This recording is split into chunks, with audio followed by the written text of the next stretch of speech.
नमस्कार दर्शकों, news fest में आपका बहुत बहुत स्वागत है। हम लगातार हर उस मुद्दे पर आपके साथ बात करने की कोशिश करते हैं जो आप जानना चाहते हैं। आज भी पूरे देश में चर्चा चल रही है, बिहार चुनाव में क्या हो गया। 10वीं बार मुख्यमंत्री के रूप में नीतीश कुमार शपथ लेंगे और वही दोनों उप मुख्यमंत्री भी रहेंगे जो आज से 3-4 साल पहले नीतीश कुमार के खिलाफ, उनमें से एक उप मुख्यमंत्री ने तो सर पर सिर्फ इसलिए साफा बांधा था कि जब नीतीश कुमार को पद से हटा देंगे तभी अपना साफा हटाएंगे। चूंकि सरकार फिर बन रही है, बड़ा भव्य आयोजन हो रहा है और बिहार के इतिहास में पहली बार इतना बहुमत के साथ नीतीश कुमार और भाजपा की सरकार बन रही है। एक पेच जरूर फंसा है उसमें, चिराग पासवान चाहते हैं कि उनका भी उप मुख्यमंत्री बने, लेकिन हम इसी मुद्दे पर विस्तार से चर्चा करेंगे। हमारे साथ समीक्षक, समालोचक, राजनीतिक विश्लेषक और वरिष्ठ पत्रकार श्री रिजवान अहमद सिद्दीकी जी हैं। आपका बहुत बहुत स्वागत है सर। धन्यवाद डॉक्टर साहब। क्या लगता है कि चूंकि पहले लोग कुछ और कहते थे, मैं बिहार के चुनाव में जब कवरेज करने गया और वहां का जो माहौल देखा था, माहौल देख के भाजपाई तो सोच ही नहीं रहे थे, हम जैसे लोग जो निष्पक्ष राय रखते हैं उनको भी कल्पना नहीं थी कि ऐसी स्थिति होगी। क्या लगता है आपको कि अब की बार, क्योंकि 10वीं बार नीतीश जी शपथ ले रहे हैं, क्या आपको लगता है कि यह कोई चमत्कार हुआ है बिहार में? क्योंकि जनता तो ये भी कह रही है कि ये सब कुछ 10,000 रुपए का कमाल है। देखिए, भारतीय जनता पार्टी के जो चाणक्य हैं अमित शाह, जो केंद्रीय गृह मंत्री भी हैं, उन्होंने इंटरव्यू के दौरान पहले 150 फिर 160, अब की बार 160 पार वाला उन्होंने एक बात कही थी। लेकिन मुझे बहुत पुराना मध्य प्रदेश का एक यही नारा जुमला याद आ गया था, अब की बार 200 पार 200 पार जी। और बिहार में 200 पार हो गया जी। नीतीश कुमार नाखुश हैं। नीतीश कुमार फिर पलटी मार सकते हैं। लालू और नीतीश की बात हो गई है, ऐसे बहुत ढेर सारे बहुत तरह की बातें थी। और उसके बीच में ये भी था कि राजद ने बहुत सीधा हमला, तीखा हमला नीतीश कुमार पर नहीं भी किया जी। तो ये बहुत तरह की चीज़ें, बहुत सी बातें, बहुत वो, और नतीजे के आखिरी दिन तक एग्जिट पोल भी इतना साहस नहीं कर पा रहा था कि वो ये लिख दे लोकसभा से सबक लेता, हाँ 200 से पार हो जाएगा। और एग्जिट पोल ने भी जो कुछ किया था उसको भी कई राजनीतिक पंडित एग्जिट पोल को भी स्वीकार नहीं कर पा रहे थे, इसलिए कि एग्जिट पोल बिहार में हमेशा फेल होता रहा। इस बार पास हुआ है, लेकिन बहुत ग्रेस मार्क से पास हुआ है, इसलिए कि 200 पार हो गया जी। अब वो सम्राट चौधरी की बात करें तो सियासत है, इसमें बहुत ढेर सारी चीज़ें होती हैं। नीतीश कुमार तो प्रधानमंत्री नहीं बनने देना चाहते थे नरेंद्र मोदी को जी। जब पीएम इन वेटिंग उन्हें बनाया गया तो वो हट गए जी। हटे, फिर साथ आ गए, फिर हट गए, फिर साथ आ गए, डीएनए तक का मसला हो गया। तो सियासत में कब कौन आता है, कब कौन जाता है, कब कौन करता है, क्या करता है, लेकिन वर्तमान पर सियासत में बहुत चर्चा होती है और वर्तमान के भरोसे ही बहुत कुछ चलता भी है जी। और ये बिल्कुल सही है कि नीतीश कुमार की एक बैसाखी है जो केंद्र सरकार के लिए बहुत महत्वपूर्ण है, मायने रखते हैं। नीतीश कुमार हो, चंद्रबाबू नायडू हो या शिंदे हो जी, यही तो 3 बहुत मजबूत आधार है जिसकी वजह से सरकार जी, तो इन्हें नाखुश नहीं करके किया जा सकता। और इसीलिए जैसा मैं समझता हूँ कि पहले बीजेपी और राजद की बीजेपी और जेडीयू की विधायक दलों की बैठक हुई, उसमें अपने अपने नेता चुने गए और फिर पूरे विधायक दलों में नेता चुन लिया गया जी। नीतीश कुमार फिर मुख्यमंत्री होंगे, 20 साल से मुख्यमंत्री हैं वो, फिर मुख्यमंत्री होंगे। आप बात कर रहे थे 10,000 की जी, ये तो वोटों की खरीद है जी। मेरे जैसा निष्पक्ष तटस्थ व्यक्ति अगर कोई मुझे मानता है तो मैं तो अपने आप को मानता हूँ जी। चुनाव आयोग इस तरह की जो छूट देता है, ऐसी छूट चुनाव के अंतिम चरण में, चुनाव जब घोषित होने वाला हो या घोषित ना हो उसके पहले योजना लागू कर दी जाए, इसके लिए समय दे दिया जाता है। तो ये सारी तरह की चीज़ें जो हैं वो लोकतंत्र के निष्पक्ष तो एक मैदान पर तो नहीं हो सकते चुनाव। सरकार का अपहरण वैसे ही होता है, हाँ उसकी एंटी इनकम्बेंसी भी होती है, लेकिन सरकार का प्रशासनिक अमला, सारे तरह की चीज़ें, साधन संसाधन, जो सत्ता पक्ष होता है उसके पास बहुत कुछ होता है पहले से ही। अब आप एक और अवसर उसे दे दें कि अब आप वोट के बदले नोट दे दो, इसलिए कि आप जनता को सीधे पैसे दे रहे हैं, जी। सीधा फंड ट्रांसफर हो रहा है। जी। तो ये चीज़ें मास्टर स्ट्रोक हैं जी। और कई उदाहरण देखे हैं हमने जी। जिसकी जो हुआ है, सरकारें बनी हैं इससे, जी। सरकारें बिगड़ी भी हैं इससे।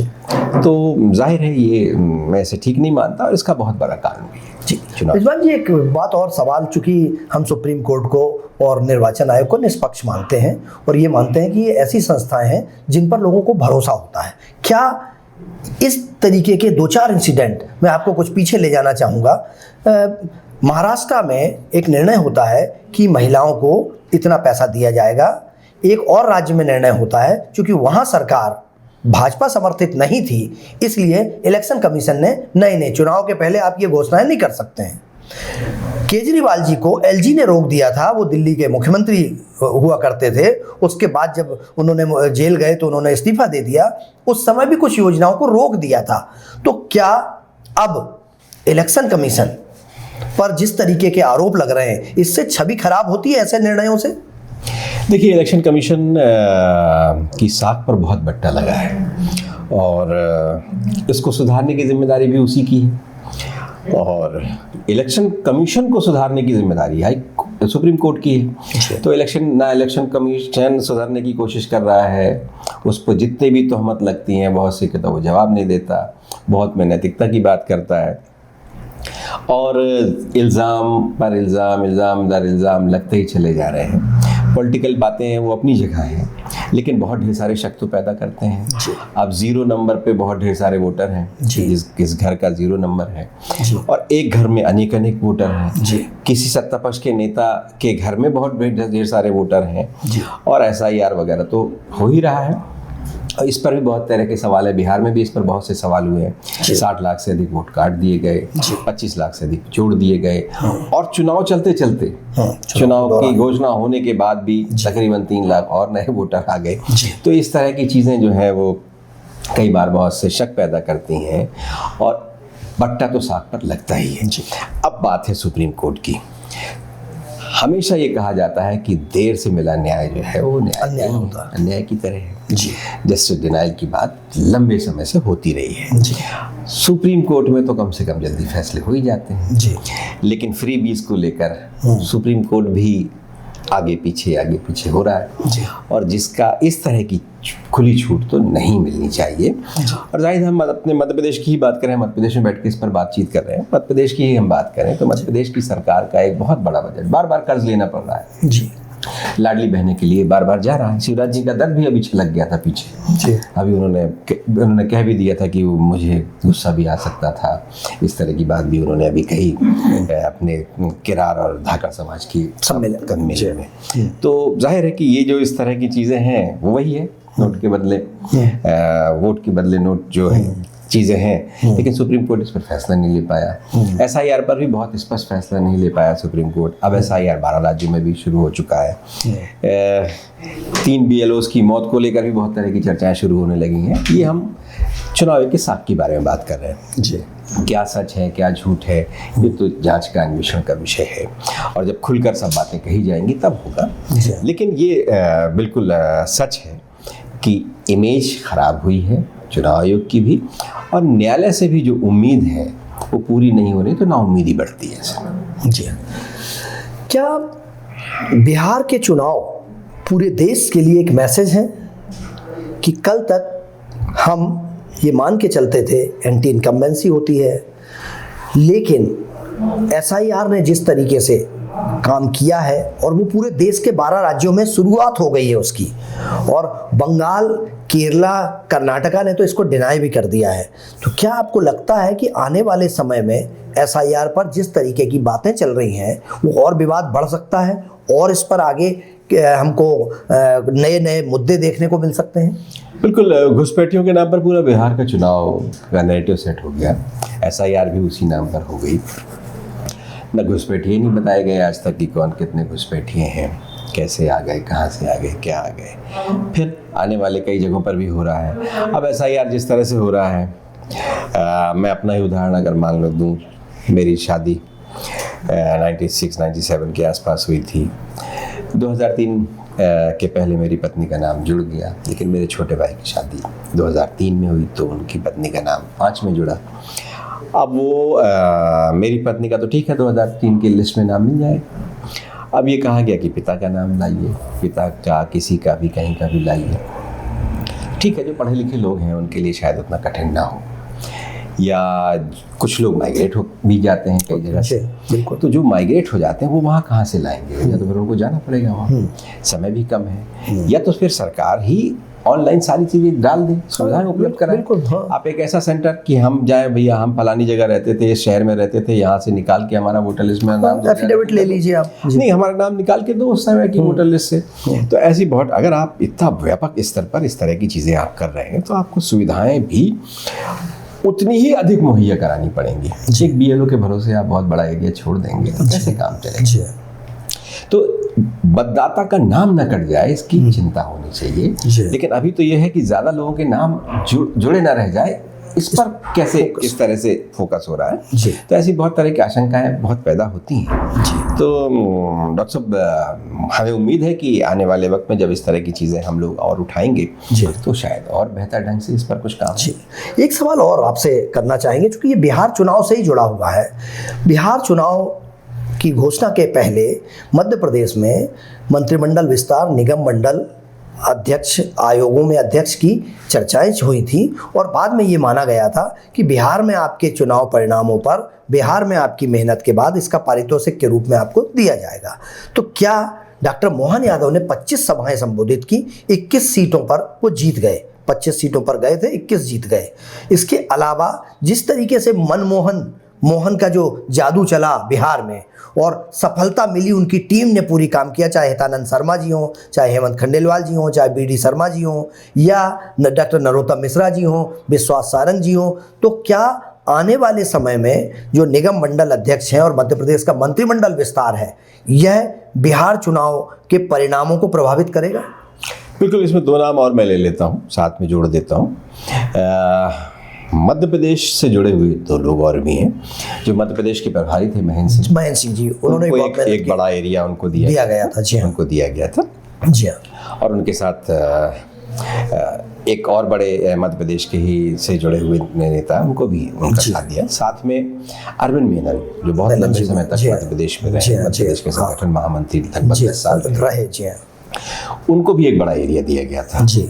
और इस बार जिस तरह से भारतीय जनता पार्टी ने पूरा चुनाव लड़ा, उसमें NDA के भी जो कैंडिडेट्स थे उनके क्षेत्रों में भी अपने नेताओं की ड्यूटी लगाई, जैसे मध्य प्रदेश के भी जैसे आप डॉक्टर नरोत्तम मिश्रा की और अन्य लोगों की बातचीत कर रहे थे। जी।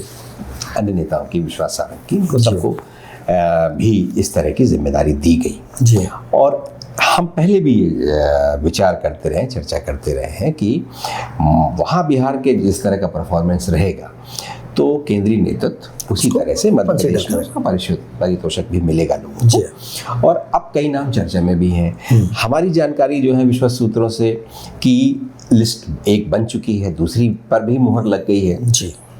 और ज़्यादातर उन लोगों को मौका मिलेगा जो या तो चुनाव परिणामों में सामने नहीं आ पाए हैं या टिकट से वंचित रह गए थे। लोकसभा के समय कुछ लोगों को आश्वस्त किया गया था, विधानसभा के चुनाव में कुछ लोगों को आश्वस्त किया गया था। जिन लोगों को आश्वस्त किया गया था उन्हीं को पार्टी मौका देने वाली है। और जो बड़े नेता हैं, जो बाहर जो और दिग्गज नेता हैं, उनका भी परफॉर्मेंस चूंकि उनके क्षेत्र में अच्छा रहा है, मुख्यमंत्री का तो था ही, और यादव और इस तरह की चीज़ें पर मुख्यमंत्री यादव मुख्यमंत्री है बीजेपी के पास, उत्तर प्रदेश में भी उनका उपयोग होगा। तो अब ये लग रहा है कि मुख्यमंत्री को और फ्री हैंड दिया जाएगा और कुछ दिग्गज नेताओं को केंद्र की राजनीति में या राज्य की राजनीति में जिम्मेदारी दी जाएगी। बिल्कुल, क्योंकि दर्शक ये जानना चाहते थे और उनका इंटरेस्ट भी है। जिस तरीके से श्री रिजवान अहमद सिद्दीकी जी ने बताया, ब्रीफ किया, हम एक और आखिरी सवाल कि कब तक बिहार में बेहतर काम करने का पारितोषिक मध्य प्रदेश के कार्यकर्ताओं को मिल सकता है? देखिए, ये जो निगम मंडल है इन पर तो चर्चा बहुत हो ही गई है। और मुझे लगता है इस पे निर्णय जल्द से होगा। तकरीबन जो दिग्गज जो भी महत्वपूर्ण लोग हैं उनकी सबकी आपस में बातचीत हो चुकी है, बैठकें भी हो चुकी हैं, और मुझे लगता है लेकिन अवसर अभी ऐसा ही लगता है कि उन दिग्गजों को ही मिलने वाला, जो पुराने नेता हैं, जो स्थापित नेता हैं, ज़्यादातर अवसर उन्हीं को मिलेगा जिनसे कमिटमेंट है, पार्टी का पुराना कमिटमेंट है। और कुछ लोग जो ऐसे समय में जब 29 था, उसमें कुछ लोगों की जो महत्वपूर्ण भूमिका रही है, कुछ लोगों में असंतोष था वो, और कुछ दूसरी पार्टियों से जो लोग आए हैं उनको भी अवसर मिल सकता, मौका मिलेगा। दर्शकों, चूंकि बातूनी में हम प्रयास करते हैं कि आपको वर्तमान में क्या चल रहा है उससे रूबरू करा सकें, और आज हमारे साथ रिजवान अहमद सिद्दीकी जी थे और इन्होंने बहुत अच्छे शानदार तरीके से बिहार से लेकर मध्य प्रदेश की राजनीति पर आपको बताया क्या हो सकता है, क्या होने वाला है और क्या उसके परिणाम होंगे। यदि आपको ये कार्यक्रम अच्छा लगा हो तो मेरा आग्रह है कि इसको सब्सक्राइब करें, कमेंट्स बॉक्स में जाके हमें ज़रूर बताएं कि हम और क्या बेहतर कर सकते हैं। खबरों का सिलसिला जारी रहेगा, आप बने रहिए न्यूज़ फेस्ट के बातूनी कार्यक्रम में। मुझे और श्री रिजवान अहमद सिद्दीकी जी को अनुमति दीजिए, जल्द हाजिर होंगे। नमस्कार, धन्यवाद।